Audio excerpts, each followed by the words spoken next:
بکرے کے صدقے کا روپیہ کیا کسی ضرورت مند کو دیا جا سکتا ہے؟ بکرے کے صدقے کا روپیہ صدقہ ہے، فقراء مساکین کو دے سکتے ہیں۔ ہم نے عمرے کے لیے کمیٹی ڈالی جو رمضان کے بعد ملے گی، لیکن ہم چاہتے ہیں کہ ہم رمضان میں عمرہ کریں، تو کیا ہم قرضہ لے کر؟ جی ہاں، جا سکتے ہیں۔ سجدہ تلاوت کے لیے نیت ہونی چاہیے، اللہ اکبر اللہ اکبر، بس جائے سجدہ کر، یہی نیت ہے۔ اردو زبان میں سب سے اچھی تفسیر مولانا مفتی شفیع کی معارف القرآن، شیخ الہند کا ترجمہ اور حاشیہ۔ قصص الانبیاء مکمل و مستند کس کی تالیف ہے؟ قصص الانبیاء بہت سارے لوگوں کی ہے۔ قصص النبیین مولانا حفظ الرحمان سے وہاروی کی، وہ بہتر ہے۔ اگر کوئی خاتون حیض بند کرنے کی دوا کھائے جائز ہے، روزے بھی رکھ سکتی ہے، نمازیں بھی۔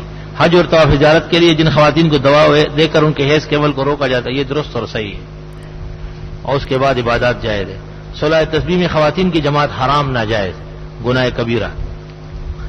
مردوں کا ناخن بڑھانا حرام ہے، تو عورتوں کے لیے ایک ہی حکم ہے، مردوں کا ذکر نہیں ہے اس میں۔ آپ سے ایسے میں سے کسی ایک حدیث سے سند ہے جس سے یہ ثابت ہو کہ داڑھی ایک مجھ سے زیادہ ہی رکھنا ہی ہے اور نہ رکھنے والوں کو گناہ ہے؟ سیاہ ستہ کی شرط کیوں لگائے؟ قرآن کریم سے ثابت ہے کہ حضرت موسیٰ علیہ السلام نے حضرت ہارون کی داڑھی کی مٹھی بھری تھی، لا تاخذ بلحیتی ولا براسی، قرآن کریم سے ثابت ہے۔ سیاہ ستہ کی ضرورت نہیں ہے، سیاہ ستہ میں تو بڑی بڑی داڑھی آئی ہے، اس سے بھی بڑی آئی ہے۔